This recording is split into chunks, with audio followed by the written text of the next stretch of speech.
Welcome back to another episode of the Bear Trap on the Boomer Bust channel, a Bears podcast by a Bears fan. I'm your host, Terry, and today we're going to get into some Bears talk, a little draft talk, a little NFL talk. Before we get started, I want you to stop, go down to the comment section, and I want you to give me one thing you think Justin Fields improved in this year. One thing you think he improved in. If you don't think he improved in anything, you can say that, but I'm going to give you some time to wait. All right, so go down in the comment section, let me know. All right, so we're going to get into it. Won't be before you too long, hopefully.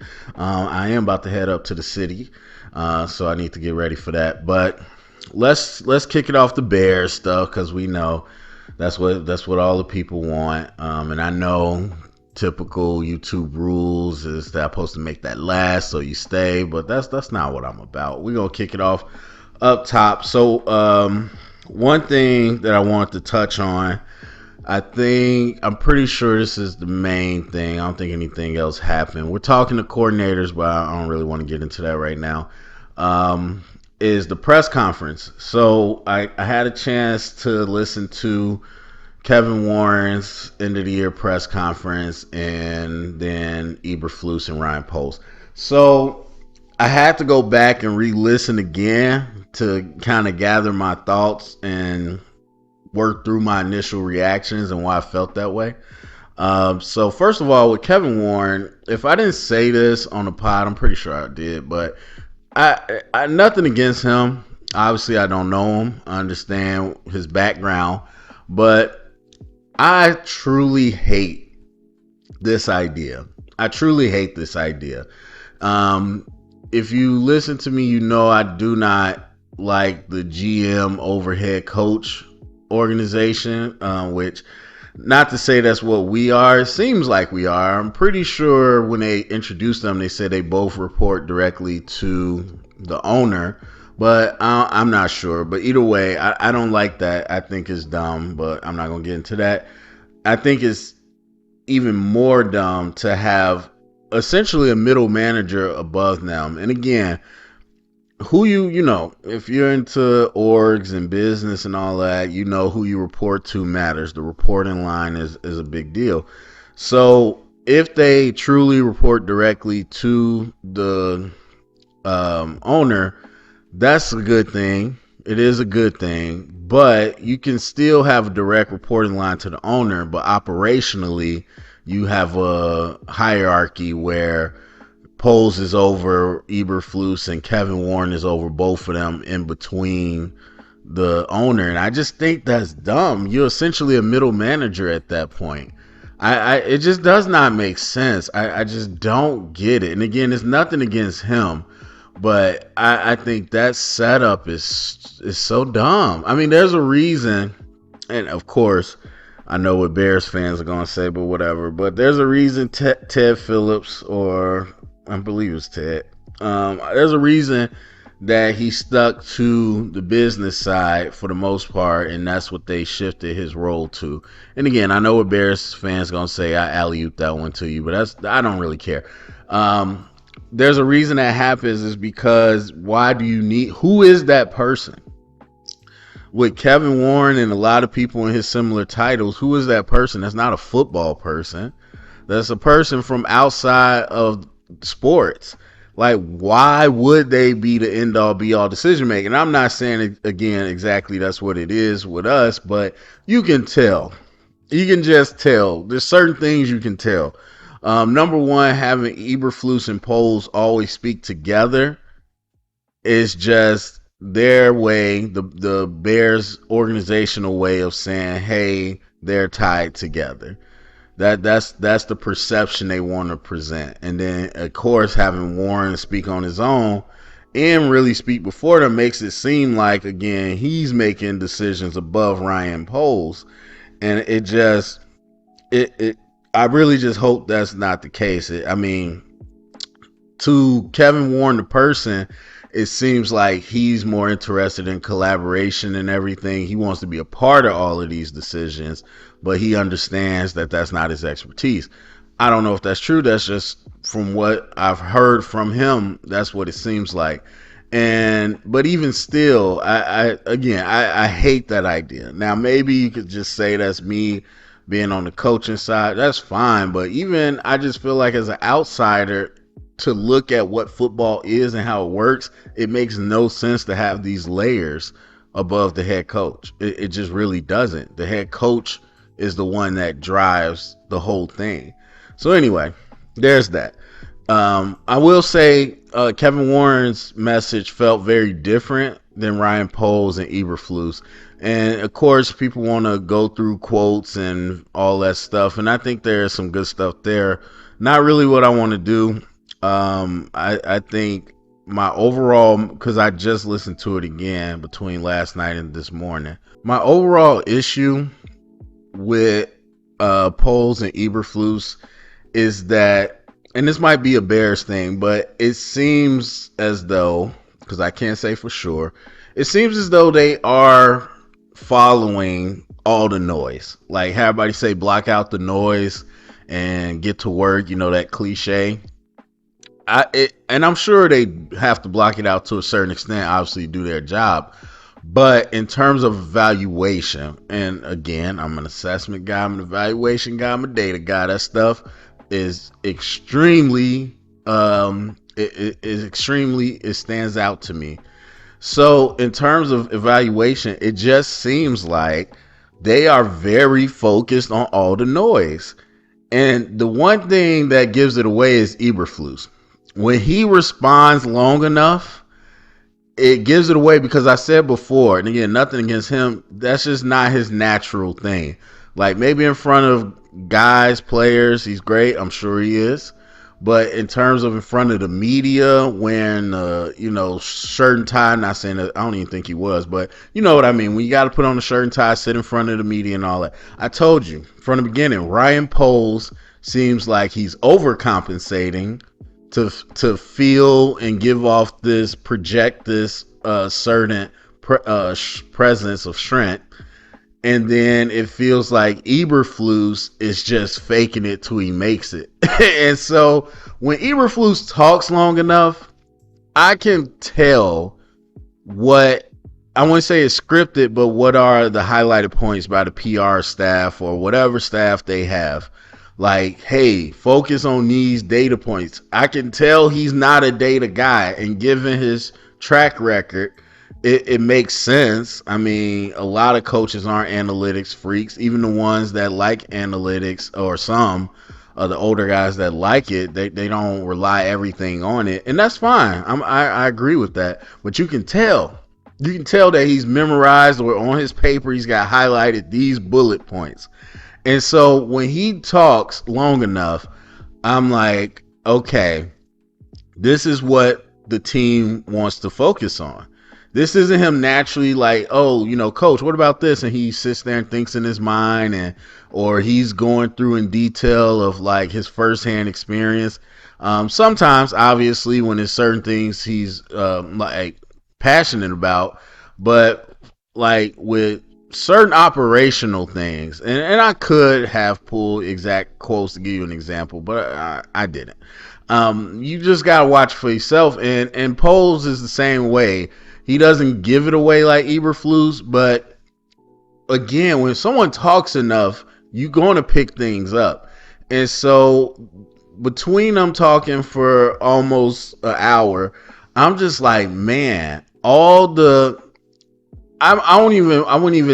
guess my issue is one thing to come out here and throw people under the bus, essentially. Like, you bring up almost every single thing you hear on Twitter, every single loud Bears fan, any single person with access to all 22, not every single, because I got access. People with access to all 22, or people that watch people that got all 22 and pull their clips to make their points. Anything that people said all year, you can hear it within that interview. Whether it's the 2-minute warning and how he finished games. The big operative word, because of course people kept asking about the offense coordinator, is adaptability. Playing to the player's strength and all of that. Now, I do believe in certain answers in discussions that Eberflus and Poles are smart enough football guys to know that the surface level conversations that are happening with the fans is a very small piece of what actually happens to the product on the field. But and I say that one of the things that Poles did say that, they were asking about what percentage was it Justin's fault and what percentage was it the coaching staff's fault with the passing game. And he said, that's always going to be a marriage between the two. And that's a very short and simple way to say the same thing I've always been saying. Any smart football coach would tell you. It is a team sport. It's a symbiotic relationship. You don't just go, I hate these thoughts, man. You hear me talk about all the time. I hate these thoughts that it's just a vacuum. Like a player just goes out there in the blank space and just does stuff. No, like everything works together. So if Justin Fields is limited in certain things, that's going to limit your ability to call plays and to produce an offense, and your limited ability and being creative and everything will affect his ability to be productive 100%. So again, I'm not saying it's all Fields. I'm not saying it's all Getsy, and I believe these two know that, but the way they did this interview, it just seemed like they were throwing Getsy under the bus for all the obvious things that people were trying to say. And again, as I said in my last episode, if I have to play the game, I will, because it gets tiring. I don't want to keep repeating myself. Anybody that's a listener of mine, you know how I feel about these situations. It's deeper than rap, as they like to say. It's levels to it. But if we want to play the game of titles, which means, you're the OC, so anything that happens, no matter what, is your fault. Okay, fine. We can do that. The same thing they do when head coaches get in trouble. If you didn't know, you should have known. So whatever, we'll do that.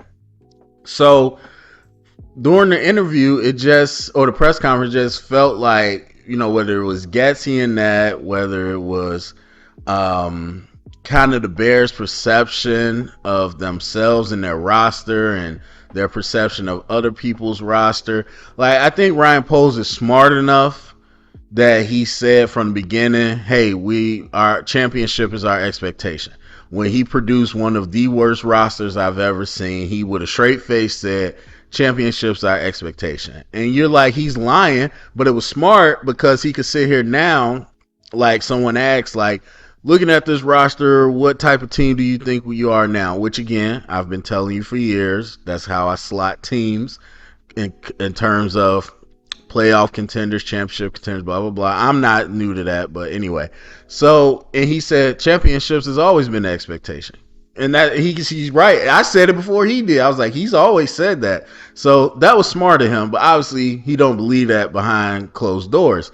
And so, but they get in front of the media and they feed, certain narratives. So my fear is PR is one thing. You can get out there and have somebody from PR or research or whoever, marketing, be like, yeah, these are the things the Bears are talking about, the fans are talking about.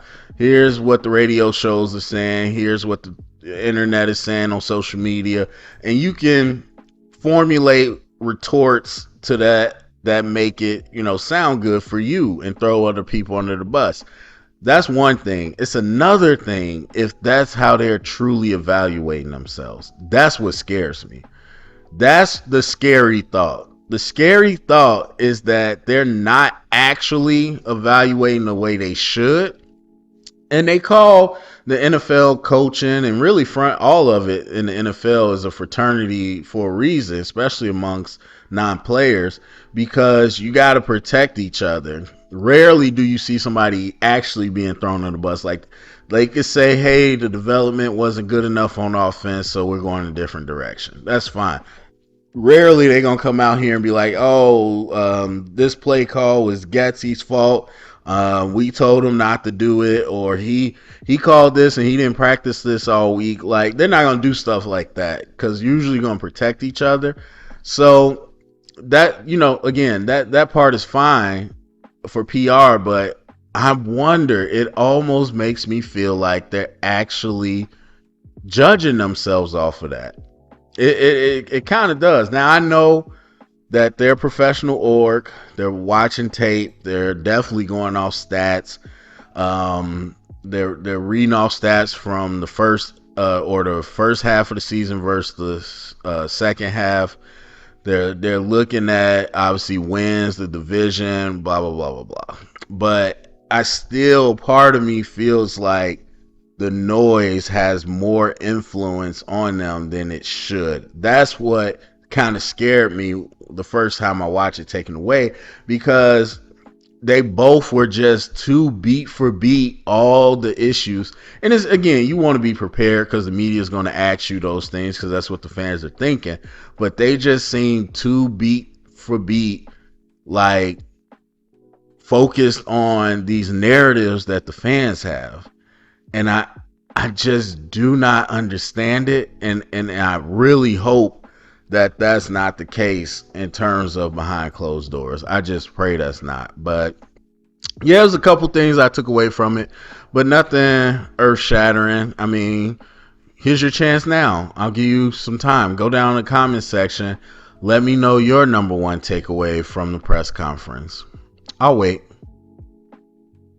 All right, so let's move ahead. I mean, those are the guys. They went with Eberflus. Well, I guess I should wrap it up by saying I said Warren's, his vibe was different. It might be because he knows he's going to be here long term, and his vibe was much more of the value of being patient and having the long term goal and all that, which again is kind of echoed by Ryan Poles and Eberflus. And make no mistake, they could have an extremely great collaborative relationship. Even if there's titles and reporting lines, they could have a great relationship where everybody has an equal voice. But it also could be possible that he sets what it is and everybody just mimics that. Who knows? So I'm not saying this as like they can't just be on the same page. They can be. But they also could just, he sets the tone and everybody follows the leader. Who knows? But his tone was very much more, again, like the value of patience and not blowing it up too soon. And I really respected that. I really did respect, because that's my thought process more times than not. You know, I think about this stuff, even being realistic. I think about like, what would I do? And I think anybody I bring in outside of a toxic relationship or a toxic situation where the coach is, terrible, I would have to give you 3 years no matter what. There's no way I could be David Tepper firing somebody in the middle of their first year. That doesn't even make any sense. And so again, blowing up progress and that. Well, I do think you could have got rid of Eberflus and got Vrabel and been able to keep it moving, much like Poles talked about bringing in a rookie quarterback, having such a good enough roster around them that it wouldn't be a reset. You could still make progress. I feel the same way about the head coach and kind of some of the things we've done too. Because really, at the end of the day, the roster is the biggest thing, the financial ability and your assets on top of that too. And so a lot of times coaches struggle because they come into terrible situations, but I do think we have a very solid situation. We absolutely tanked, even though all the fighting I got about that, like about how this roster's going to be so great, and I'm not even going to do it. I'm not going to name names. Y'all know who the players y'all was defending. And so I was like, no, we have a bottom 5 roster and they're doing it on purpose. And so we had to do that. Now we're in a good spot. And I do think you can make change, but you don't want to blow up the progress too fast. So I respect that. As it so happens, this will be Eberflus and Pole's 3rd season. So that's right in line with what I felt. And yeah, anyway, I respected his whole kind of idea about that. And then when you juxtapose it to Ryan Poles and Eberflus, who I guess have more of a hot seat. Again, Warren knows he's going to be here. Those two, I do believe, give off the sense that this is the year. This is the year. So anyway, I don't want to go too deep in that. There's too many different ways we could look into that. So that's the Bears. And again, we're looking at offensive coordinators and everything. And see, I told you it's too many rabbit holes. Last thing I'll say, last thing I'll say about it is they did talk a lot about the OC and all that. So, and this is again another narrative that I hope is just a press conference thing. The operative word was adaptability. And look, I don't know Getsy. Again, don't take this as me defending people per se. This is me saying there's no way I would even want to try to make that determination without the information. And if you are a casual fan, you don't even understand how much information goes into that type of evaluation. Like, what we have is maybe 5%. There's so much other stuff. So that's not me defending. That's just really me saying I don't know. You could sit me in a room with the Bears coaching staff and talk about last year, and I could be like, yeah, this dude wasn't good at adjusting. Not a lot of people are. It's not a common skill set that you'll find amongst any coach, let alone, just somebody as first time coordinator. So that might be the case. My issue is that coming out of the evaluation of the coaching staff is very different than that claim coming from the fans just watching at home saying, oh, this is all Getsy's fault because I like Justin Fields and I'm gonna blame Getsy. That's a very different thing, because again, it is always going to be a combination of the two. It's always, going to be the results of both the execution and the game plan. But again, adjusting on the fly and all that is one thing, but to me, it just felt like, again, this narrative was formed in this press conference that Getsy couldn't adjust to the different talent and play to their strengths. And again, might be true to a certain extent. My thing is, there's only so much a coach can do.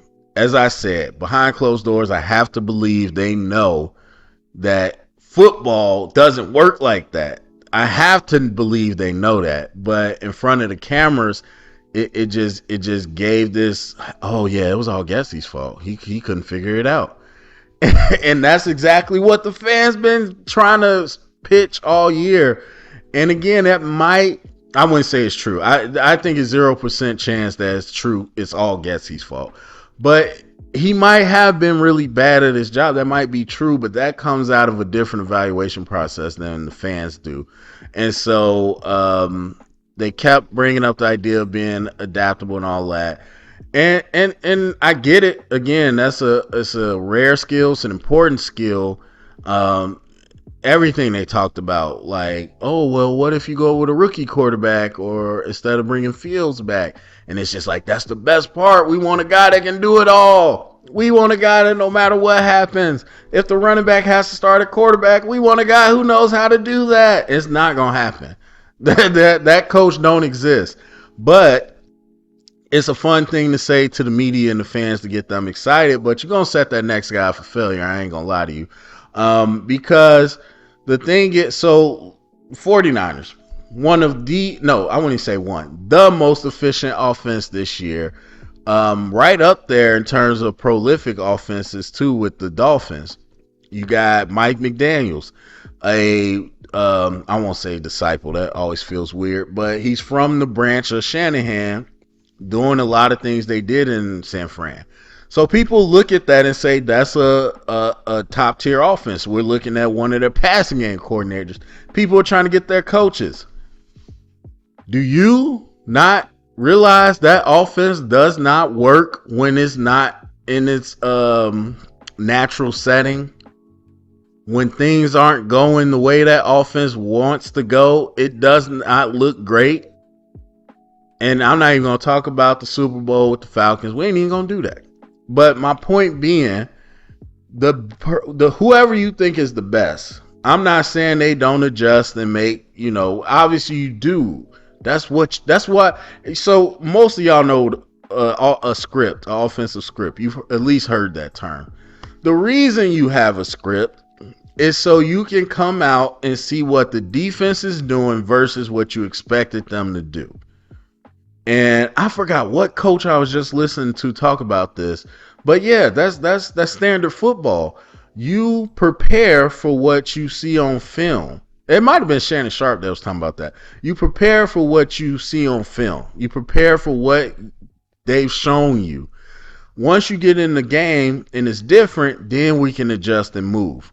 So I'm not saying nobody adjusts, and that's not my point. My point is the person that you think is the best, and I mean the number one best at offense, whoever that is, I'm telling you, they're at their best leaning to their strengths. So the same way that somebody wants to say, hey, Justin Fields needs to roll out every single play. Why aren't you doing that? That's when he's best. That's the same way you say about a coach. Like we need to stay in this situation. That's when my offense looks the best. It's not realistic. So we could say coach has to adjust, but the quarterback, oh no, he's fine. The quarterback, it's your fault. You should just keep doing the things that he likes. No, what are we talking about? So I get it. Again, the talk of adaptability and all that. It's a good trade. It's a good talking point. And I'm sure that's what they're going to be looking for. But I just came away from this press conference feeling like they were feeding into the narratives by trying to answer them and give people what they want. And it just scares me that might be too much of a priority behind closed doors, because it is 2024. I honestly don't think it's just them. I think it's a product of the time. Like I said, you got owners firing people within their first year. You got fans with loud voices. I mean, again, people with access to all 22, very important stuff. And again, you could show all 22 out of context and you could change the narrative the way you want to, but it's still misinformation spreads rampant and fast. And the problem is these owners a lot of them aren't good enough at their job to be like, hey, let's keep it in building. No, they're sitting here reading this stuff and talking with their friends and getting tweets and getting posts and memes, and they're like, oh crap, this is what's going on, and they're reacting. I guarantee, I've seen it, I know. And so yeah, we're gonna let that go. I can't believe I talked so long about that. Anyway, so going to the draft stuff. I'm not gonna go too super deep. This is just kind of some of the same things I've been talking. So if you've heard me over the years, you know the things I'm gonna say. But I just want to give people a little bit of primer as we go into draft season. As I mentioned, I am busy. I'm wrapping up my PhD, hopefully within the next less than a year. And so there's a lot of work going into that. And then some other stuff that I'm not going to put out there for the public, but stuff I'm working on. And so I'm going to do my best. I would say I'm ahead of where I usually am with the draft. So give you a quick rundown. Typically what I like to do is wait until the finalized declaration list comes out in terms of who's officially in the draft. Now, this year's been interesting. There's a number of people that went back from what I hear, but typically the top name juniors, they're going to declare. That's been the trend the last 5 years, but I still like to wait just in case. That's not out yet. That's coming out, I believe, like the 19th. But I typically wait to the end of the playoffs, the college playoffs, and then wait till that list comes out, and then I'll go from there. This time I just jumped ahead, and I'm glad I did. I was able to build those profiles out. Actually, I need to post the safety and corners. I finished that last night. So that's everybody I'm looking at. I'll add based on suggestions from people that I know and based on time, but those are the people I'm looking at. So, you know, I get questions a lot of years like, hey, did you watch this person? If they're not on that list I put on that community post, I'm not watching them unless they get added later. So typically, yeah, I put that together. Usually I do that as I go. So that's why I said I'm ahead of where I usually am. So now all of those are done. So they're, the blank little canvas of their profile. Then I'm going to start. I'll start with the quarterback. So I usually like to try to work first. I usually it might not make sense, to be honest, but the way I work it, I'll just say the way I work it is quarterbacks, running backs, um, offensive tackles, interior line, receivers, tight ends. That's usually the way I go. Then I go outside rushers, interior D line, linebackers, corner safeties. So that's usually the order I go. And I'll try to get my first round of evaluations done. So I try to watch everybody on that list before the end of the combine. Once the combine's over, then I'll update all the measurables and all that good stuff. And then usually after the combine, that's where you get a lot of suggestions of who to go watch. And so one of the things that I'll say about the draft is that I've always said, the combine should not give you a new opinion. The combine should make you go back and reevaluate your first opinion. So if you thought a guy was, let's just say, all right, this guy is, I'm gonna make it simple. This guy's slow. He doesn't have good game speed. Runs an excellent 40. That doesn't mean you say, okay, no, this guy's fast. No, you got to go back to the tape, say, what am I missing? Sometimes you miss it, because honestly, it's a paralysis by analysis. You get into so much information that you kind of miss something. It falls through the cracks. And then sometimes a guy, what he does in workouts doesn't equate to what he does on the field. What's his name? Jahan Dotson from Penn State is one of the recent ones where I remember I was like, yeah, I completely saw him differently after the combine. And I was like, what was I watching the first time? And again, it might just be one of them times where you get lost in the sauce. But you should never come out of the combine like, here's my new opinion of this person. No, the tape is number one. Tape is always number one. If you didn't watch the tape, you shouldn't say, hey, this guy's a 4-star prospect. No, you should say, all right, let me go to the tape and see what he looks like on tape.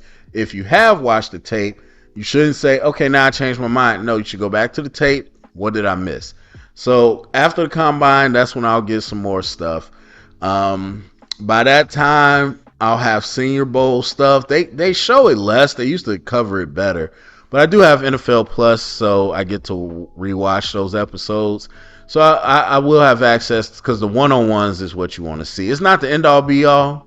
The game is very meh, but the one-on-ones is what you want to really see at the Senior Bowl. So I'll watch stuff like that.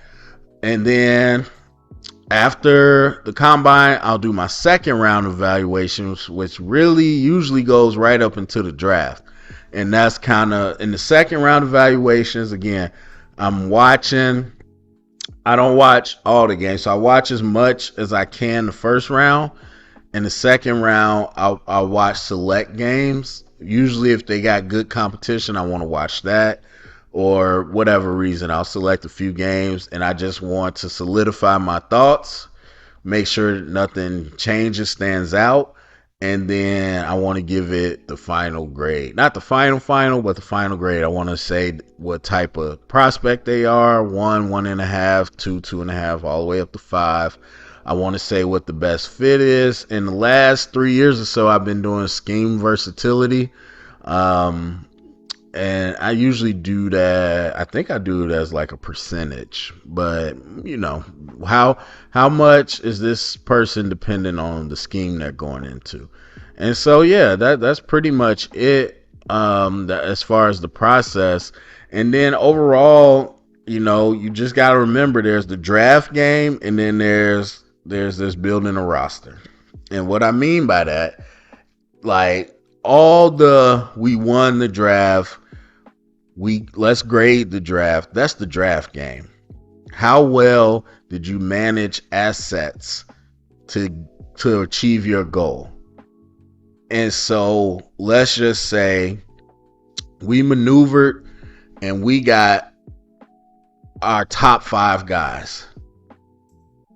And we got the 5 guys that people consider top 5 guys. They'd be like, that was an A+ draft. Now let's say you go out in the season and all 5 of them suck. And then they suck the next year, and then none of them on your roster the third year. Obviously, you didn't win that draft. So that's why the revisionist history drafts are popular, because draft night doesn't matter as much as what happens on the field, as we should all know. So you just got to remember that once you get, especially with our picks, you're going to get into the mock drafts, you're going to get into the trade scenarios and all that. And there's a draft game, and then there's actually building the roster. And hopefully you know that after 2 years, not even, you got 2 years of Ryan Poe. Obviously you got a history, but recently you got 3 different regimes to really look at and to see how they drafted and what it turned out to be. That's most important. I mean, this idea, which you'll hear a lot, and if you're one of these people, be a better Bears fan. You'll hear a lot, even right now last year. Well, CJ Stroud, the Bears passed on CJ Stroud. They messed up. You took this. Oh, you took Darnell Wright over CJ Stroud. First of all, those narratives are stupid. I mean, I get we had number 1 pick, so it might be a little different. But even still, those narratives are stupid. Only one team could take a player. Only one team could take a player. And so didn't Mahomes go like 10? And then they keep saying, Bears fans, by the way, not everybody, because I've heard other fans say this about themselves, their team. But Bears fans will say, we're the team always known as the ones that passed on Mahomes. How? How are we the team known as that? Yes, we took Mitch, but we could have took somebody else. That still would have been passing on Mahomes, just like all the teams before him passed on him. It's so dumb. The revisionist draft stuff is so stupid. And I was I was listening to one of these interviews on the radio where they were talking about the year Dak was drafted and how we drafted 4 people in the 4th or 3 people in the 4th round before Dak. And it's like, well, why didn't y'all pick Dak? Like, y'all clearly don't know what y'all doing. What? And that's the other part, which you know I hate. Dak Prescott in Chicago is not Dak Prescott in Dallas. It doesn't happen that way. If Russ Wilson would have went to the Packers for some reason, Russ Wilson is not Russ Wilson in Seattle. He never gets that chance. Like, if you're a fan of science fiction movies and stuff, like, you have this reality. And so people try to make it so, if again, time travel and all that, if you're a fan of the butterfly effect and all those different things, one small change can change every single thing, including killing a butterfly. But in our reality, it's like, oh no, it's the same world. This Mahomes is Mahomes. He just would have been doing it here. Oh, Dak is Dak. He just would have been doing it here. The Bears messed up. And every team does that. And that stuff is stupid. That's the draft game stuff. That stuff I hate. So if you do that, we get caught up in it. Be better. Do not go back. Oh, look who we could have had instead. Now it's different when you have, like, and even in casual fans that don't do what I do, you can still have conviction for whatever reason. So let's say Caleb Williams, perfect example. Let's say Caleb Williams, and we stay with Justin Fields. We don't take Caleb Williams. Caleb Williams does great. Do I think that means he would have did that in Chicago? Not necessarily. But you could still say with real conviction, oh, we skipped out on that guy, because you were there real time. Not this, years later, after Dak is good, oh well, back in the day, how come we didn't get Dak? We're so stupid. You didn't say that night. You didn't even know who Dak was. So it's just that stuff. Anyway, so yeah, those are some of the biggest principles as we go into the draft. So we got a couple questions, and I was gonna talk some NFL stuff, but I'm not because this is already long. I need to get ready to go. One person, I don't know if I want to get into trying to do names, but that's fine. A user, Mr. Marlon Moe, asks, why did I stop scouting running back prospects? Great question. It gets into a lot of different parts of the draft, but more so really just the reality of the NFL. I mean, running backs are a dime a dozen, and you've probably heard me say this stuff. And I called that a long time ago. And I really, truly do believe receivers, tight ends, safeties, off-ball linebackers are heading that way. I hesitate a little bit on off-ball linebackers. I do tend to think the best ones go early. But safeties, tight ends, receivers, I think are heading that way too. But I've said for a while that you can get production out of a running back no matter where you get them. So take, for example, Kyren Williams. For those that don't follow, and I'm pretty sure I did that year draft, but I was a huge fan of Kyren Williams. I'm going to say it. I don't try to do this too often, but I was a huge fan of him coming out of Notre Dame. And so I'm not shocked by what he's doing at all. But I want to say he was undrafted. And it was funny, I was talking to one of my good friends in the draft community, probably my closest friend in the draft community. And me and him went back and forth that year about it. And I love throwing out the people I got right. But he was just so against him and what the scouting community was saying. And I was just like, okay, well, I know what I'm saying. And so he ends up giving you this production that he's giving you. Fine. Is it this year? Fine. Is it 2-3 years? Maybe. But you look at that production versus Bijan Robinson. So do I have to have a top 10 running back to get that production? Now, typically what I'll say is more of a Davon Achane. And in terms of look at the supporting cast around him, the system he's in, you could get that production if you got the physical tools. But even with Kyren Williams, that O-line ain't great. I mean, yes, you got McVay, who's a strong head coach in the system and a good quarterback, but that O-line's not great. And so, but still, my point being, as I always say, only less than 1% of people are transcend the scheme. Less than 1% of players. Most players are going to be a product of where they are. This is why I can't understand these conversations. Who you play matters, and who you're around matters.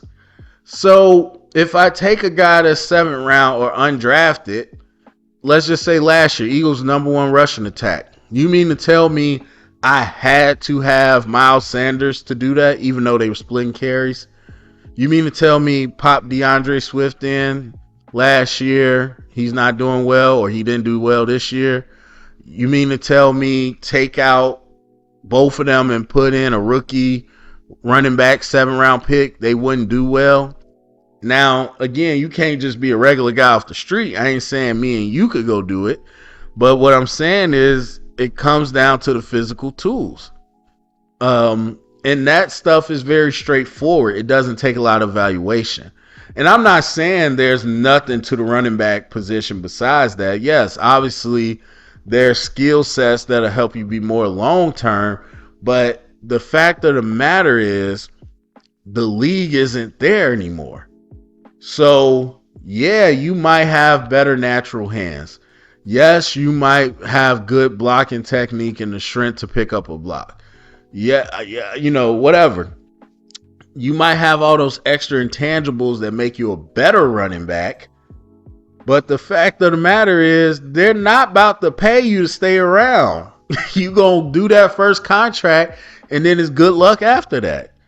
If they're doing that to Saquon and the best of the best, the creme de la creme, if you get Bijan in the top 10, although they misused them, and it doesn't impact the wins, and I think even if they worked horse them, it wasn't going to impact the wins as much as people think. If you can do all that with the top guys, then what hope does anybody else have? So to me, all I need to know with a running back is the measurables. Do you have speed? Are you a fumbler? Now that is a technique thing. Are you a fumbler? Do you have speed? Can you catch? That's about it. Do you have the physical tools? Because running backs do fall off a cliff. And they fall off a cliff because of their bodies.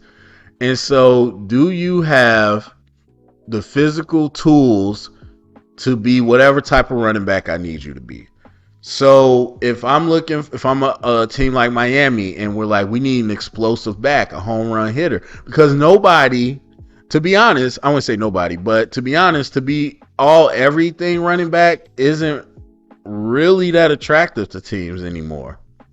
I mean, yes, you're going to say, well, they got a Christian McCaffrey going crazy. Yeah, obviously good stuff around them, but as a team that's on the edge, McCaffrey's cool. As a team like Carolina with McCaffrey, how much did it really matter? So you rather spend $5 million between two rookies, one that can be explosive on runs and gives you 20 some yards gains, and one that can be more of a bruiser or whatever. So whatever you need a pass blocker, you need a pass catcher, you need an explosive runner, you need a power runner, you need a guy to get extra yards, whatever it is. Do you have the physical tools to do that? Okay, boom, let's go. The rest is up to us as a team. Do we have the team to support it? This ain't quarterback. Quarterbacks, they'll be like, hey, we don't got it, but you got to be good enough to make it work. Running backs ain't like that. They're like, once we got it, then we can find a running back to pop in. So to me, especially with how many running backs there are, there's so many running backs. So many because of literally what I just said. They're dime a dozen. So there's so many running backs to watch. So much time to dedicate to that film for very little separation.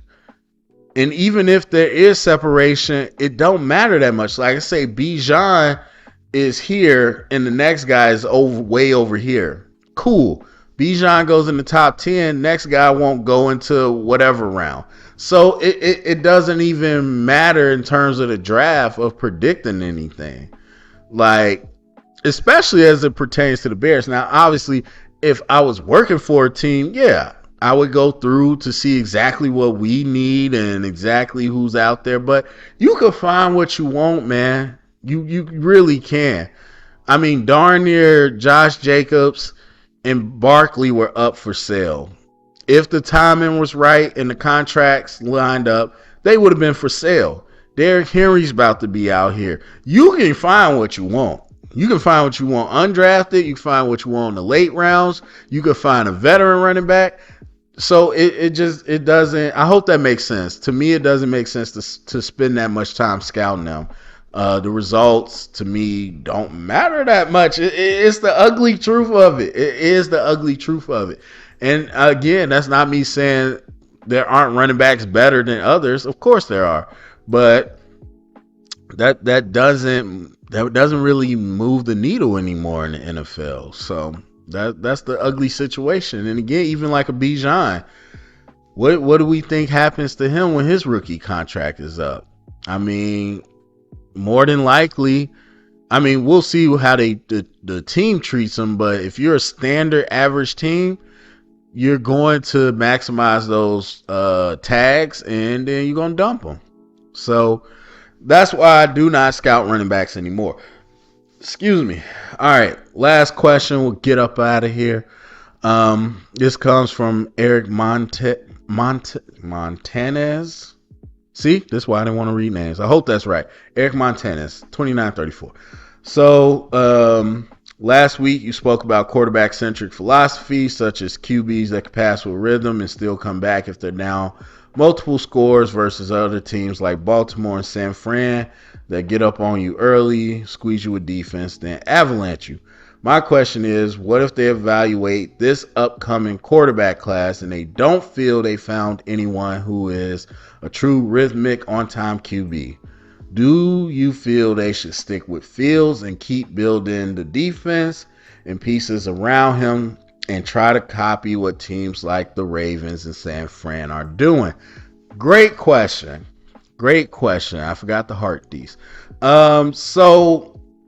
Yeah, I spoke about that. I forgot what episode that title was, but I spoke about the different types of quarterbacks and everything and the philosophy of quarterbacks in terms of do you want to keep Fields or move on. And in a nutshell, I talked about quarterbacks who can play from the pocket and give you a traditional on time standard, offensive production, and those that only really can give you a lot of off schedule production. Um and yeah, so San Fran and Baltimore, two good examples, as I was just talking about earlier, that those offenses work in their ideal situations. They're at a maximum efficiency, which is obvious to say, but that's really when they're rolling. And if they're not in their ideal situation, the offense a lot of times doesn't look good. So it's not like hey, we're operating at a 75%. It's more like we're at a 90 or higher, or we're below 60.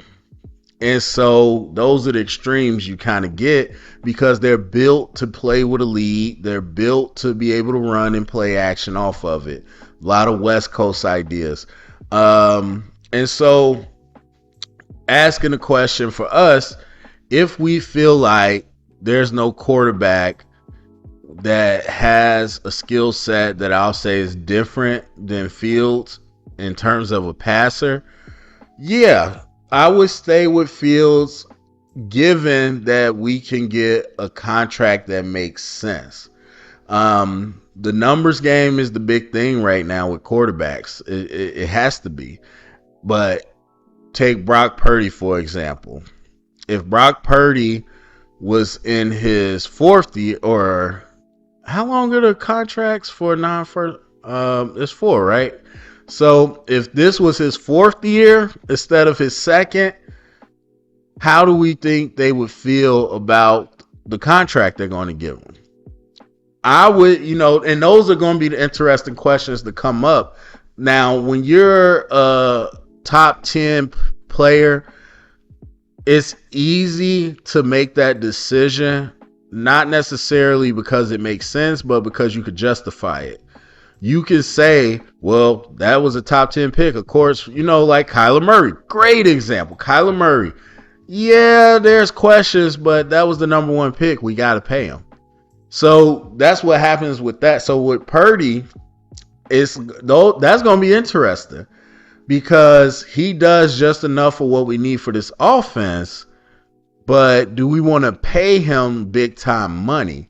And so I feel similar with Justin. Obviously, he's a first round pick, but I would say that it's important to get a long-term contract done now as opposed to waiting where the price could shoot way up.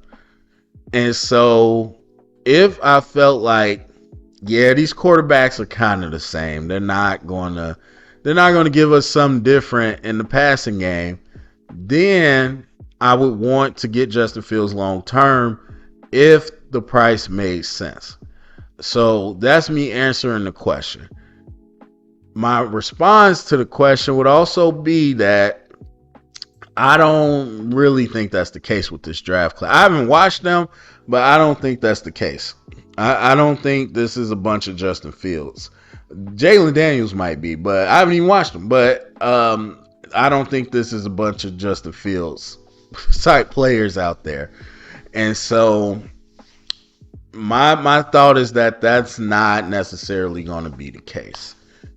But if that were the case, that's the route I would go. Now it's very possible that Poles and Eberflus and all those guys, they're of the philosophy that we want to be like Baltimore and San Fran. They were 2 number 1 seeds. Of course, it sounds silly to say, but they might feel, hey, we want to be a team that's the way we win. We really win one way, by dominating. And that's fine. Again, that's one way to do it.